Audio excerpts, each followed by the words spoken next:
It's time for the Volquest Mailbag Podcast, answering your questions from the General's quarters every week, right here on Volquest.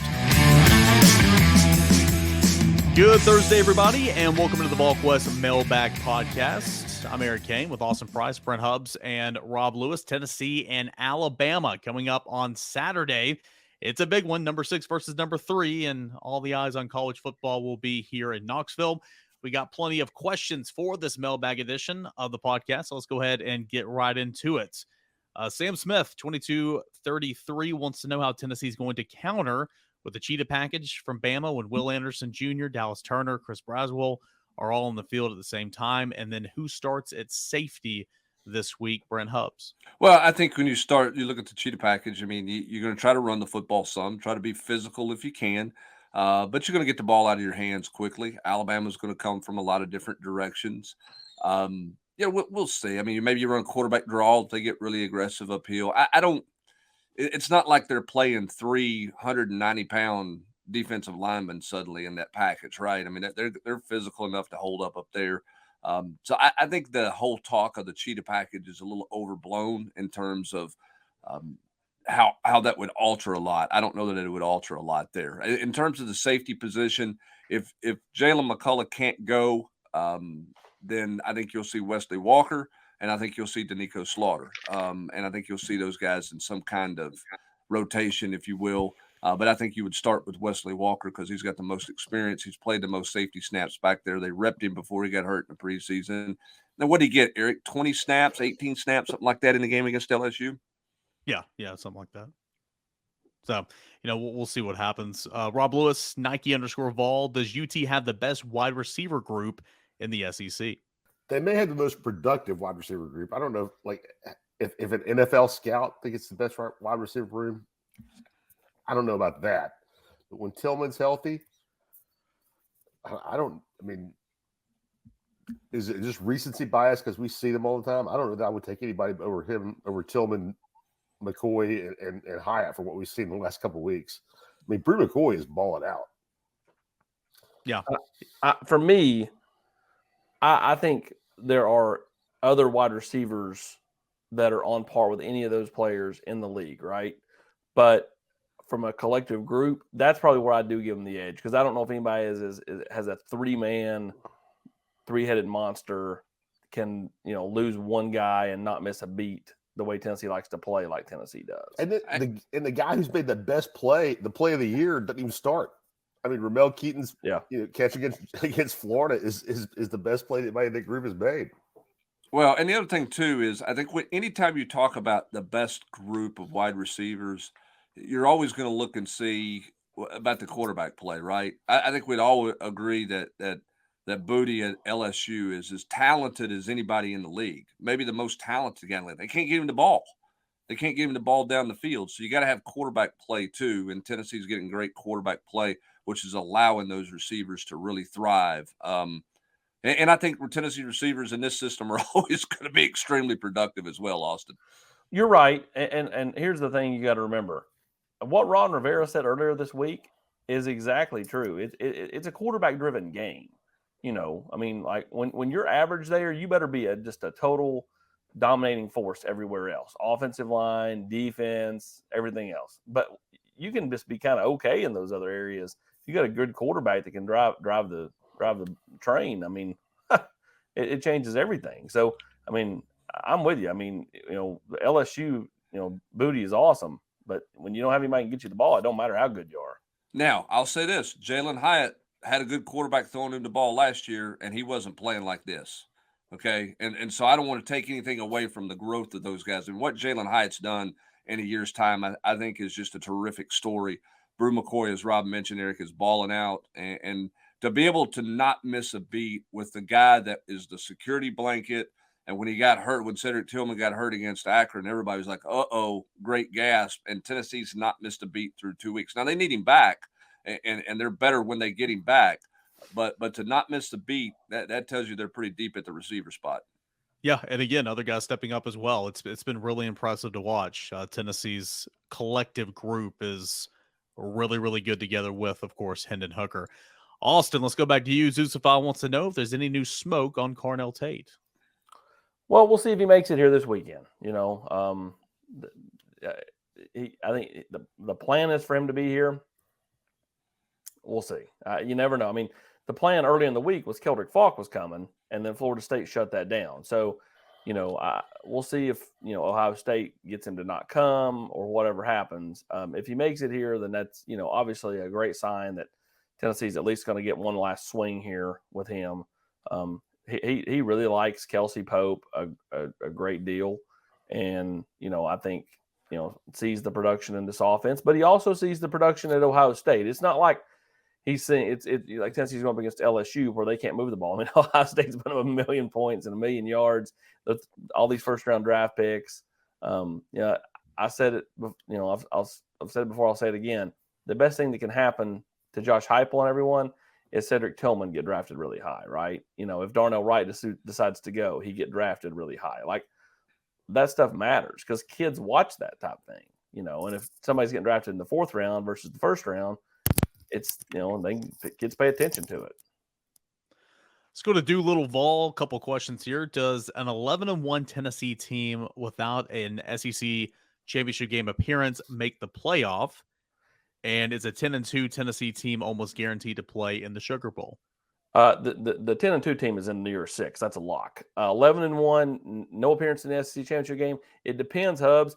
If Tennessee loses to Alabama, and then Alabama loses to Georgia, and you've got 3 11-1s, or whatever, then no. But if Tennessee were to, let's say Tennessee beats Alabama, but then loses to Georgia, so they don't make it to Atlanta, and then Alabama loses to Georgia, and they got 2 losses, then yeah, Tennessee's going over Alabama, even though they won the West.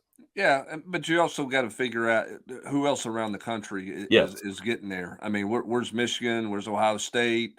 What's USC look like? I mean, there's a lot of variables there. It's not a lock for sure that the SEC, Rob, gets 2 teams into the playoffs. So I think the waters are more muddied there than it is a 10-2 team in a New Year's 6. I don't know that 10-2 is an automatic to the Sugar Bowl because the New Year's 6 can play out a lot of different ways. But the playoff thing, there's just too much stuff on the outside that could affect what happens with how many teams the league gets in. Yeah, and call me crazy, and we just had an off weekend where we get to watch a lot of football. Tennessee, I mean, I wouldn't have thought that I would have said this 2 months ago, but Tennessee's as good as Clemson or USC. Both those teams were on TV Saturday night. Tennessee could play with either one of those teams. If they played in the SEC, those are not 2 top 10 teams, in my opinion. I could be crazy. And as far as the New Year's 6 go, I think the thing Tennessee has to watch out for, Tennessee fans have to watch out for, is Ole Miss. And undefeated right now. That's who Tennessee. I mean, I'm like AP said, it's a New Year's 6 game, but it could be the orange, could be the sugar. And what would the Sugar Bowl do if Ole Miss and Tennessee are both sitting there 10-2? Well, a perfect example. And here's the thing about Ole Miss, like you're going to find out a lot about them. Like their resume right now is not very good, but their last 4 or 5 games is a murderer's row. So can they win those games? If they win those games, then their resume gets really, really good, really, really fast. They could also finish 8-4, and no one would think twice about it. So I mean, the last month of the season for Ole Miss will tell the tale, one way or the other. And here's the other thing to remember. What's the Big Ten get? Does the Big Ten get 2? From a playoff standpoint. Yeah, from a playoff standpoint. If they get 2, then that opens up the Rose Bowl because there's not a 3rd Big Ten team. Like, I know you might say Penn State, but I think if the Big Ten's getting 2, that means Penn State's falling off against Ohio State and Michigan and losing more games, which means they're not going to be a real option there to be a 3rd team in the New Year's 6, in my opinion. So that's a real question for me. Like, does the Rose Bowl end up with 2 teams or a non-Big Ten Pac or Big Ten Pac-12 team in that game? Hubbard, he just wants to play Riviera. That's it. That's the only reason that I don't think that's very realistic at all. No. I'm not saying for Tennessee, but what I'm saying though is it shifts other things around. Oh, no question. You're right. You know what I'm saying? Like it opens up somebody else to go out there, which means that Tennessee could end up going somewhere else. I'm just saying it could shift things around. I've told you guys for the last 2 weeks, if Tennessee could somehow find a way to a New Year's Six bowl, I really worry that what are the first off, what are the playoff games this year? Peach Bowl's one of them. Peach Bowl's for sure one. Yeah, there you go. You're okay, AP. You're not going to get stuck in Atlanta for New Year's. Well, that's what I kept Six saying. I'm like, Peach if the Bowl, Vols, okay? if the Vols have been waiting for this moment for 15 years, and then yes, that's right, the playoff game's in Atlanta. So yeah, I mean, here's the thing, Eric, and I know we got to get to other questions. Here's the thing going for Tennessee when it comes to any New Year's Six bowl out there. They'll be as coveted as anybody because of what you saw in Baton Rouge with the fans taking over the stadium, what you saw on Twitter in New Orleans. Every tourism group out there is going, hey, can we get that orange team to come to our city? Because they're going to bring everybody and their brother because they haven't been there. So there's a real attraction to Tennessee from that standpoint. They will be, outside of a playoff team, they will be the most coveted team in the SEC when it comes to bowl season. Yeah, I mean, that's why the Florida Bowls wanted Tennessee down there every single time. The last couple of years it's been bowl eligible because the fan base does travel. Let's go to King Redneck 022. It's hard to tell if it's coaching or play calling, but it seems like the front four are able to get to the quarterback better now than that of the beginning of the season, considering they had 5 sacks against LSU. Am I wrong to think it's a little bit of both coaching and play calling? No, I mean, I think it is. And I think it was also aided by the fact that LSU's not real good on their offensive front. I don't think Tennessee is going to run, Rob, a stunt and get 5 sacks out of a stunt call the way that they did, against LSU this week against Alabama. So I give Tim Banks and the staff credit. They found something that worked and they wore it out. But they were aided a little bit by the LSU offensive line, and Tennessee's defensive line under Rodney Garner, no surprise, is getting better. Yeah, and a couple of injuries up front for LSU, where I don't think that's going to be the case this week with Alabama. They'll be coming in full strength. But to Tennessee's credit, I mean, we talked the whole month of August about they've got to be able to rush the passer. They got to be able to rush the passer. And 5 weeks into the season, in their big games, they've done a good job of that. They were great at Pittsburgh. They were great last week at LSU, and they're better there, like we all said they had to be. HSV Vol, what's your offensive and defensive MVP for the victory on Saturday, and a percentage to flip Keldrick Falk? Just to flip Keldrick Falk is 0. He's not coming here this weekend, so I don't think they have a real percentage chance to flip Keldrick Falk. Offensive and defensive MVPs to this point for the game Saturday. Oh, for the game Saturday. Yeah. Well, I talked about this I'm going to go Josh Heupel on both sides just because from a belief system. I know that's a cop-out answer because it's easy to just go Hendon Hooker, Brew McCoy, Byron Young. But I just think it just comes down to belief in a game like this. Going in, believing you can win. Like, I think Tennessee believes they can win. Like, I'm not sure other Tennessee teams believe they can beat Alabama. I think Tennessee goes into this game believing they can win. We did Tennessee Prime the other night, and I Swain with the kids on the show. I said, "Are you taking a cigar just in case?" And both guys were just flabbergasted. Just in case, they said. And he goes, "Did you hear that, Big O?" I sure did, Sprags. I mean, like, they believe they are every bit the favorite in this game as much as Alabama is. Like, again, confidence, not cockiness. Just they got a belief system that what they're doing is working, and they're going to keep doing what they're doing. So I'll go with just Josh Heupel. I know that's the cop-out answer, but it's easy to say the ones we just named. I'm surprised you even phrased that question that way. Like, of course they're going to say that. No.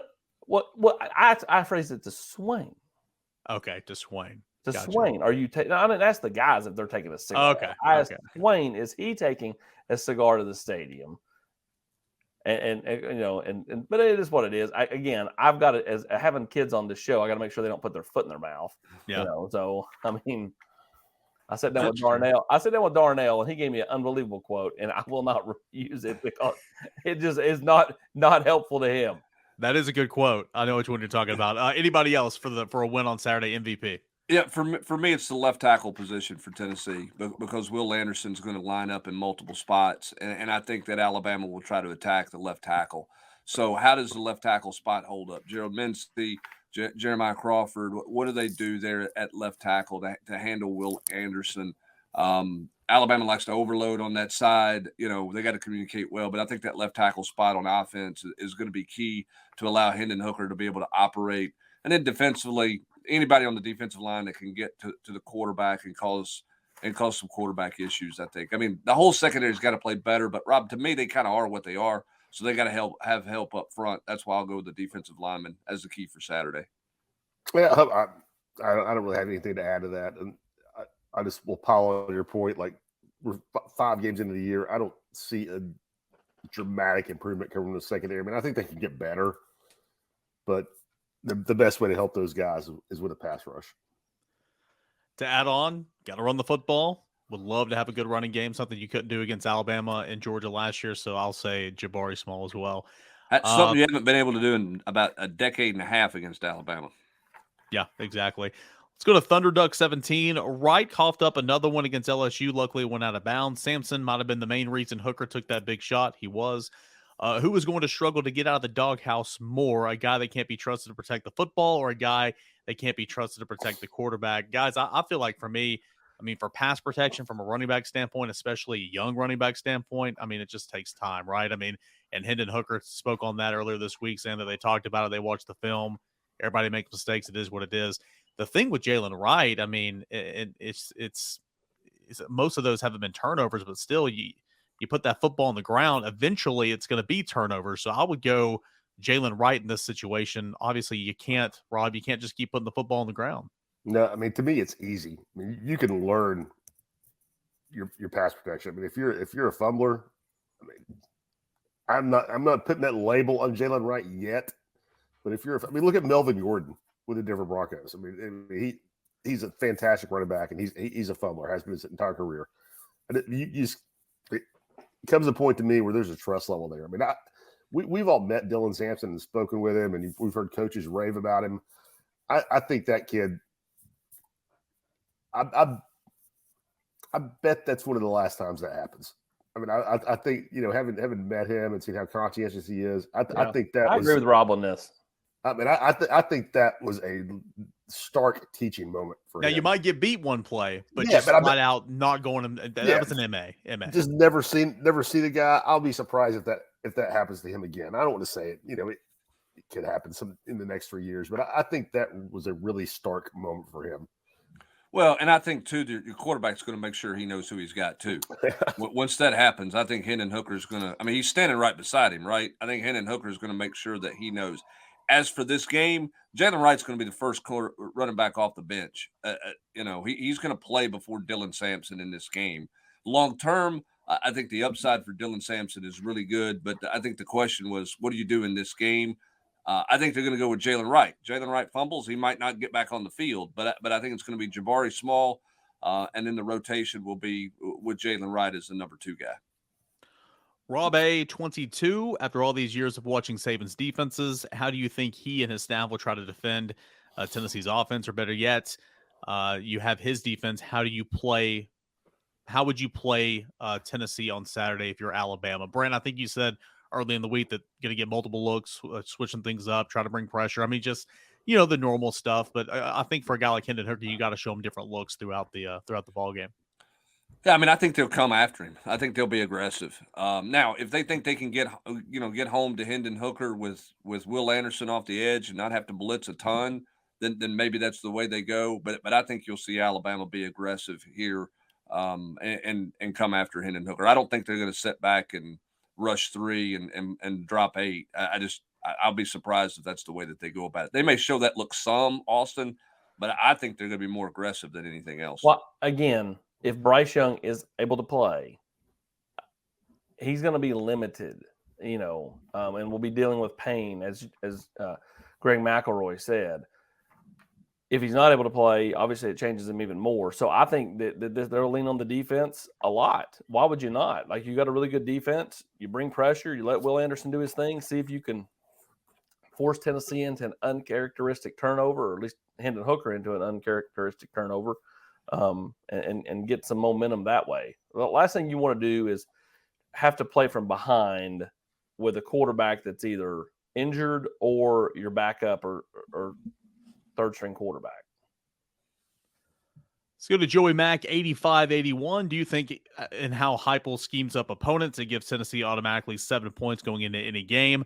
This coach seems very bright and cutting edge with his offense, almost like Steve Spurrier, that effect from the 1990s. I wouldn't say 7 points, Rob Lewis, but I think Josh Heupel's got at least a couple every single game to where it's just a beautiful play design that gives Tennessee an edge, but I don't know if it's, a touchdown every single game. I mean, I don't know if you can quantify it, but yeah. I think Hubbard coined the phrase, or at least the first time I heard it. He schemes people open. I mean, like Brew McCoy last week in the third quarter at LSU. It's like something like that seems to happen every single game. Where like they've seen something on film, where they either through formation or motion, they get they know what they're looking for. They get a matchup, and boom, somebody's wide open. Jacob Warren against Florida, McCoy against LSU. I mean, you don't see those things every time you watch a college football game. You seem to see a play or two like that every time Tennessee plays. Yeah, I don't think it guarantees you 7 points, Austin, because you got to throw it, you got to go execute it. But name me a game this year or in Josh Heupel's career at Tennessee where he's not had a receiver wide open running through the secondary. I mean, they had one against Georgia last year. They misconnected on it, early in the game. Where Georgia got a bust. I mean, I can't think of a game where they didn't have someone wide open vertically down the field. Yeah, and it's not always a wide receiver. I mean, go back to the Florida game. I mean, they threw that wheel route to Jacob Warren, and right. I mean, you and I could have ran that route like in 7.240s. Yeah, I mean, every game he's got a guy or two, and let's not just give it to Josh Heupel. Let's give it to Alex Golesh too. Agreed. I think Alex Golesh is a fantastic offensive mind. And he'll be a head coach sooner rather than later. So we'll see how kind of, I guess, methodical he is. When a job comes open, not just to take a job, but take the right job. But I think when you put the combination of those two, it does give Tennessee a real chance to win. And Joey Halsey's a very smart guy too. Especially Halsey. I mean, he's been with Heupel for like 14 years too. So like, it truly is just an extension of your head coach. Yeah. KJ in 3's got a couple here. I'm going to answer the first one. How many of the freshman defensive linemen not named Joshua Josephs, how are they doing? Pierce looks like he's getting a lot of run on special teams. Any chance he gets more involved in the defense? Maybe as the season goes on, but in terms of playing a role in the defense, not right now. He has looked really good on special teams. Tyree West, not Weathersby, West has a role on this defense, getting some run in the pass rushing situations. A little bit more each week. Jordan Phillips and Jason Jenkins.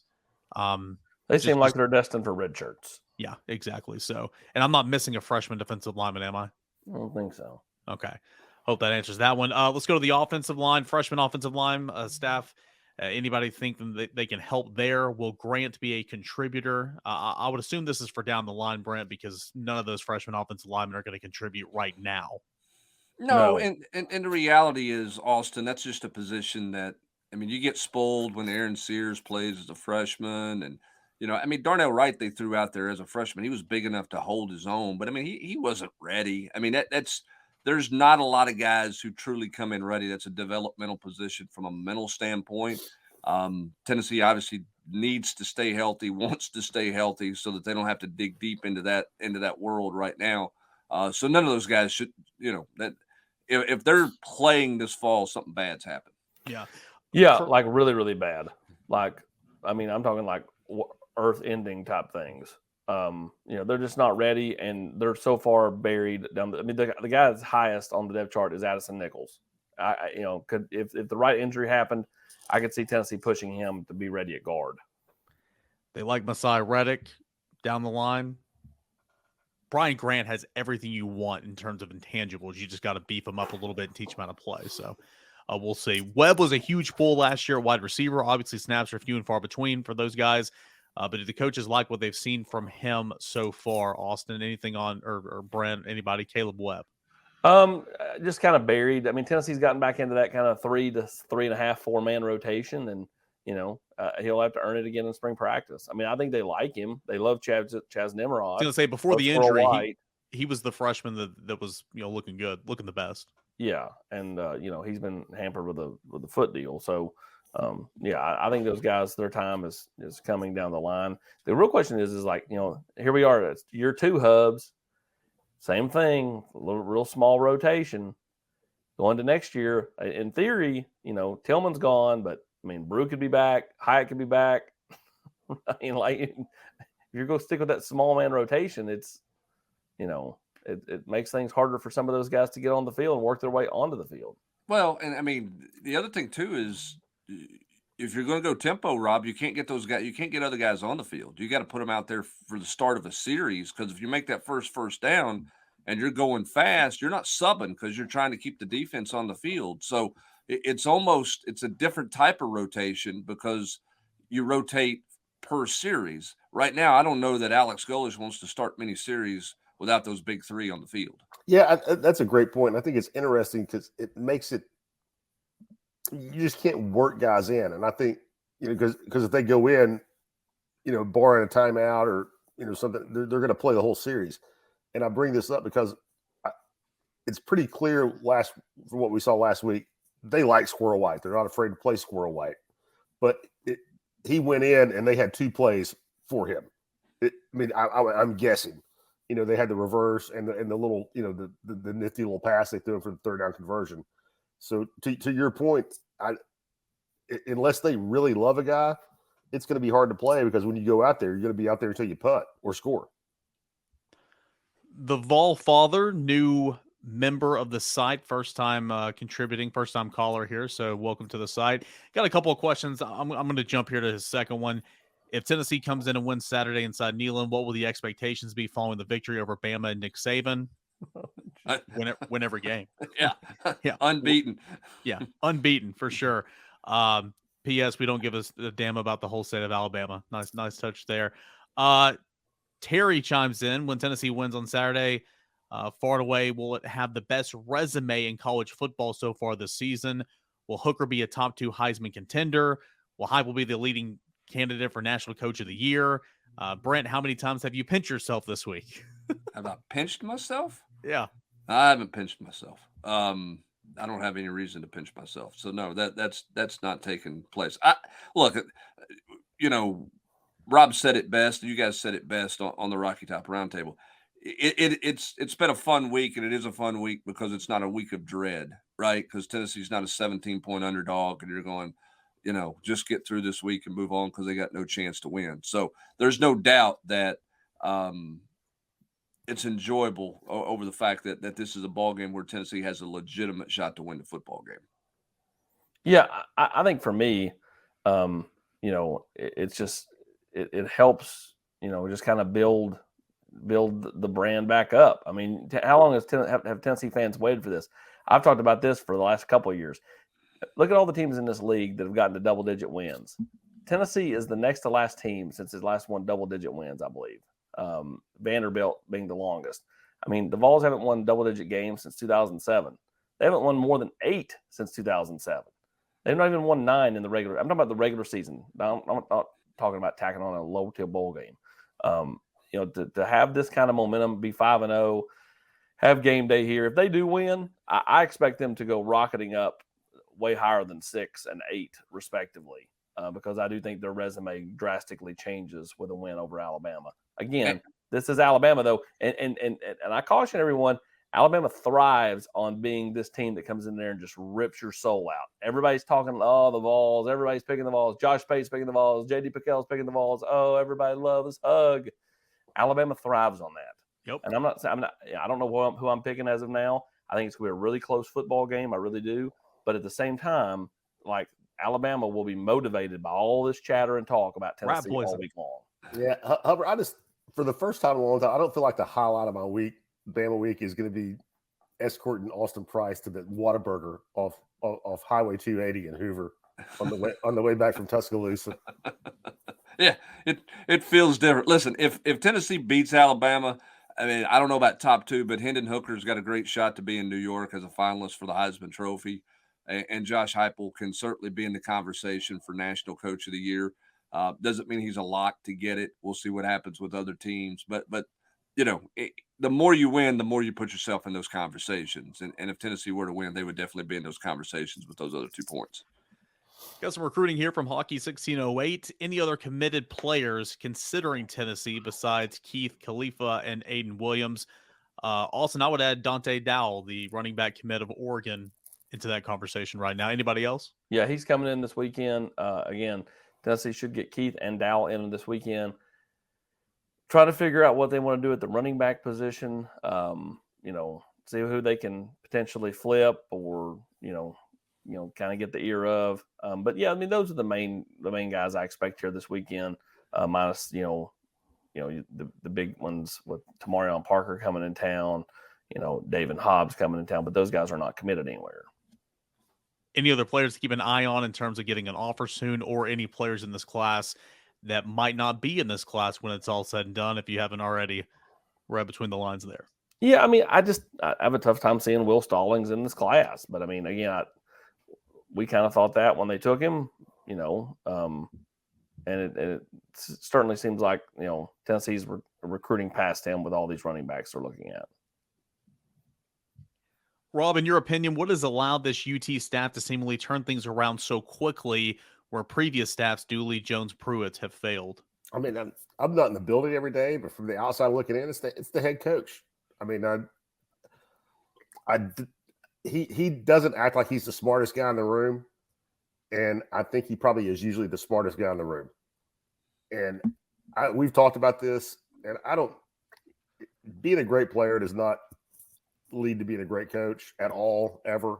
But I think in Josh Heupel's case, it's a real benefit. Like I think his playing experience and his experience with dealing with the media as the face of an Oklahoma team that won a national championship, I think all that stuff informs the way he coaches, informs the way he runs a program. I think it's the head coach. And I mean, you don't think Butch could relate? No, don't get me started. AP, taser me, AP. And listen, here's the other thing too in that, and I agree 100% with Rob. The speed up process with all of this is the quarterback, and the quarterback takes what Josh Heupel's getting, and it speeds everything up because you get good quarterback play, which is a bit ironic because this is not a quarterback Josh Heupel went out and got. Okay, in Hendon Hooker, he was here. Tennessee liked him so much they went and got Joe Milton to add to depth. Joe Milton became the starter, but Tennessee got Hendon Hooker to turn it loose. And that's a credit to Joey Halsley. That's a credit to Alex Golish. That's a credit to Josh Heupel. When Hendon Hooker got his shot, he went out and played, and they instilled enough confidence in him to what's Halsley always say, rip it. They instilled the confidence in him to do what he wouldn't do in spring practice, right? Everything was a check down in that first spring ball. They got him to rip it. And as a result, Hendon Hooker has emerged as a much better player, and it's elevated and sped up the process of rebuilding for Josh Heupel in this program. Yeah, I mean, that was practice number 14, that orange and white game way back when or whatever. He looked awful, but it was his 14th practice with this staff at Tennessee and everything. And but Hubbs is right, though. He did. He just checked it in. It's like Teddy Bridgewater, check just checking it down, checking it down. AP Gator Dog wants to know 2025 quarterback George McIntyre. Is he a mobile quarterback? I can answer that. Probably not. Are the coaches high on him? He came in camp, picked up an offer this past summer. He's 2025. He's an in-state guy. I think Tennessee likes him right now. Yeah, they just offered him last month. I think it was August or September. Early September. I think. Yeah, he had played about 3 games. But yeah, he came in camp. Tennessee liked him then. For whatever reason, didn't offer. But then about 3 games into his senior year, they pulled the trigger and offered. Yeah, he's very, very much a high priority for Tennessee. Rhett Lawyer wants to know, Tennessee has several players over 22 years old. How much have these older players contributed to the success this year? A lot. Look at your quarterback, almost about to be 25. Do you think these older players have allowed Tennessee to compete with 5 stars who are inexperienced? 100%. Will more teams try to keep older players to compete with Alabamas and the Georgias? Experience is the best thing you can be in terms of a college football team. I mean, I would take a 22-year-old senior or whatever with his veteran leadership, battle wounds, all that type of stuff. And if he's the same right now as a 5-star freshman, I mean, you want to go with the vet, right? The 5-star freshman will turn into a much better player, likely with some development, but you just can't coach. You can't teach experience, Brent Hubbs. And look at Tennessee. I mean, these aren't all stars, but Jacob Warren, Princeton Fant, Latrell Bumpus, Hendon Hooker is an all-star. I mean, guys like that, they played a ton of football, and that's big. That's a big reason for the success for Tennessee. Well, I think that, experience counts in a lot of positions. There are some positions where you don't have to have experience. Freshman running backs, if he's got the tools, he's a freshman running back. Jamal Lewis as a freshman was better than Mark Levine as a senior. Talent's talent at certain positions. I think the interesting thing with the age thing, Rob, is we're in a world where it's an anomaly because of the COVID stuff. You're not going to see 24, 25-year-old football players 3 or 4 years from now once we get past that extra COVID year for everybody. Yeah, that was what I was going to say. I think it's an anomaly. You're not going to see it again in the future. I mean, you're not going to see Latrell Bumpus. You're not going to see, Hendon Hooker here at 24 years old. It's a COVID thing. So Tex Vol, these college game days are a huge marketing tool for the university, not just for the team. Who is in control and handles the logistics, locations, taking care of ESPN crew, etc.? Oh, it's the guy who's the former manager that just came back from Texas as the operations guy who replaced a retired David Elliott, and his name has completely escaped me, and I'm very sorry because he's a great guy, but his name just escapes me. But there's a lot of people involved with that. But you got to work with your university because you got to get campus cleared so they can get set up on Ayers Hall. I mean, that is not an easy task.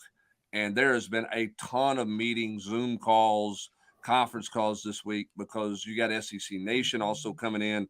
The sports information's involved with it. There is a lot of logistical stuff that takes place here. Correct me if I'm wrong, Brent, but College Game Day could not be at that set. That works for SEC Nation because it's a little bit smaller. But I mean, they wanted Game Day to be there 2 weeks ago, but they just couldn't because it wasn't big enough. Where's that? At the ramp at Thompson? Yeah, I know those. That set's become so big. The only place it's going on campus is Ayers Hall. Yeah. Circle Park is too big of a tailgating area. Yeah, it's such a tailgating area now with donors and people are paying high money to go there. They're not gonna kick all those people out. You've got Vol Village over at Humanities. You could do it there, but you're not going to move that around. Ayers Hall gives you the great backdrop that you want, and you've got to have a footprint that big. I mean, gone are the days when Rob, they could set it up on the ramp of Thompson Bowling Arena. Or it's a total different deal. Or take out a few parking spots on the top of G10. Yeah, it's just a total different deal now. We're going to end on this one. This is Checkerboard Friend Zone. What is your predicted point differential if Bryce Young were to play versus if he doesn't? Do you think he's injured enough that that'll impact his play? AP, you can kick us off here. I don't think he'll be 100% if he plays. I don't have a point differential, but I do think that he's worth 10 to 14 points. I think he's worth 21. Like if he's healthy, which I don't think he is, but I mean if the healthy Bryce Young plays against Texas A&M last week, I could easily see Alabama getting 45 because I don't think they had 3 or 4 turnovers like they did, and just the young receivers are not. We've talked about this. They're super talented, but they're not what they have been in the past. And Bryce Young, I think makes that young receiving core a lot better than they are right now. Yeah, I don't disagree with that. I mean, I think the confidence that they play with. We've talked about it. We talked about what Hendon Hooker means to Tennessee.